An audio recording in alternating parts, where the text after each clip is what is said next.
Coming up, could spice be the secret to dementia prevention? A world-first trial is set to test powers of capsaicin. That's the molecule that gives chilli its spice. Also on the show, Ipswich City Council to consider a major investment in a new resource recovery centre for waste, better known as a waste transfer station, or in the old lingo, a tip. It's Tuesday, August 8, 2023, and I'm Alan Roebuck. Welcome to Ipswich Today, which acknowledges the traditional custodians of the land on which it is produced and pays respects to elders past, present and emerging.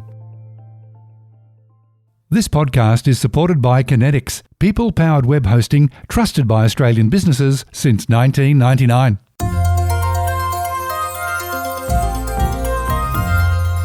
First up, and a first for the show, we're talking food, in particular chilies.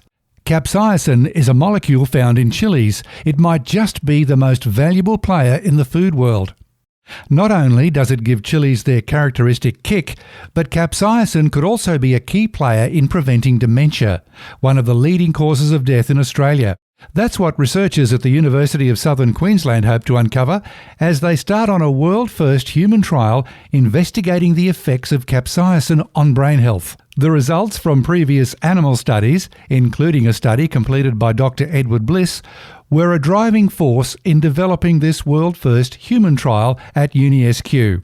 A trial which will draw on those results around both cognition and obesity. Speaking recently at UniSQ, Edward Bliss explained the potential of capsaicin. Well, capsaicin hasn't been assessed in brain health previously, but it has been in animals. And what we've seen in animals is that it can improve cognition and also improve brain blood flow, so the function of the brain's blood vessels. We also know that a reduction in brain health is associated with certain factors such as obesity and high blood pressure and heart disease. And what we've shown in animal models previously is that it reduces obesity or obesity-related side effects, and it also improves heart and blood vessel function. Edward Bliss is a medical laboratory science lecturer at UniSQ.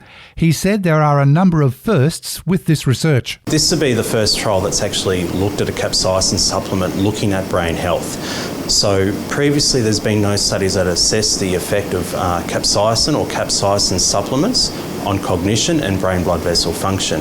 It's also a first for UniSQ, or University of Southern Queensland, in that we're actually conducting a multi-centre trial for the first time on campus. So we're conducting the trial at both Toowoomba and Ipswich campuses. Dementia, it's one of those topics we don't always talk about, but it is coming to the limelight now, particularly as it's the number one killer in Australia. So it's killing more people in Australia than heart disease or cancer.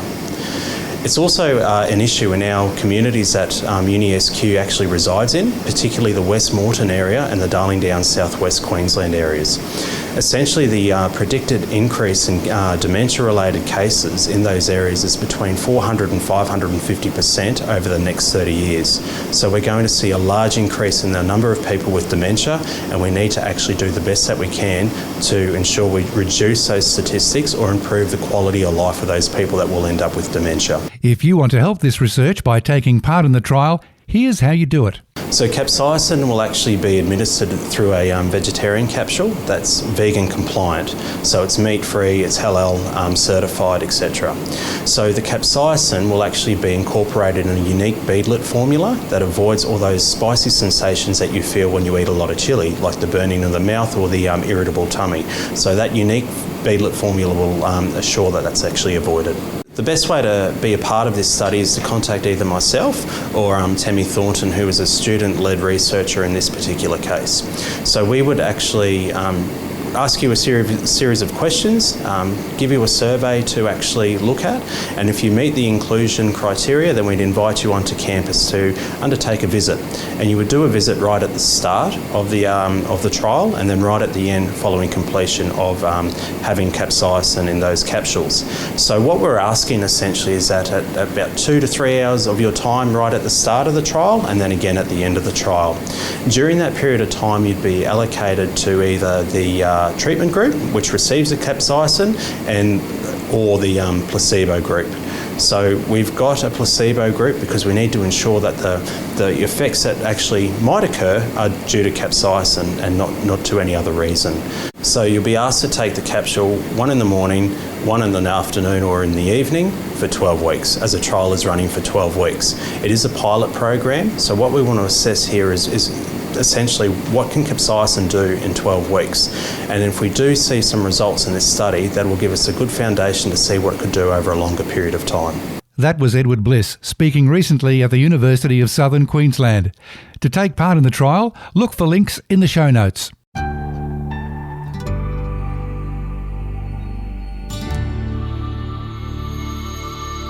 In other news, this week is Committee Week at Ipswich City Council. Planning is underway for an additional Ipswich City Council Resource Recovery Centre and replacement animal management facility to bring better service and improve benefits to Ipswich's fastest growing suburbs. A report to go before the Growth, Infrastructure and Waste Committee on August 10 recommends that Council approve a site at Redbank Plains as the preferred location for the facility. Ipswich Mayor Teresa Harding said more than 70% of Ipswich's growth was occurring in that corridor between Springfield and Ipswich Central, and the proposed centre would play a critical role in expanding resource recovery services for this growing area. Both the Riverview and Rosewood centres are currently operating over capacity. The proposed Southern Resource Recovery Centre will facilitate the recovery, sorting and transfer of recyclable materials from household waste. No materials are planned to be stored on site, and they'll be transported off-site within 3 days of collection.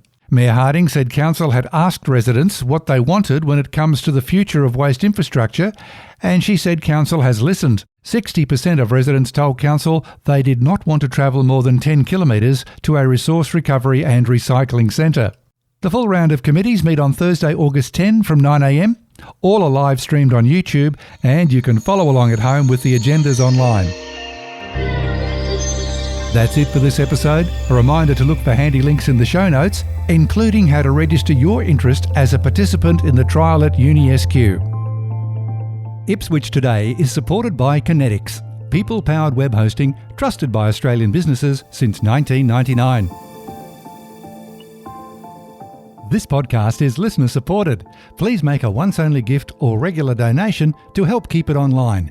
Just go to ipswichtoday.com.au.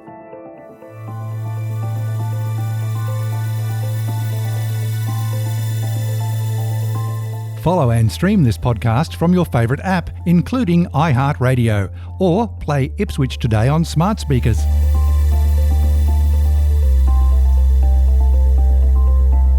Music is supplied by Purple Planet Music. This is Alan Roebuck. Thank you for listening.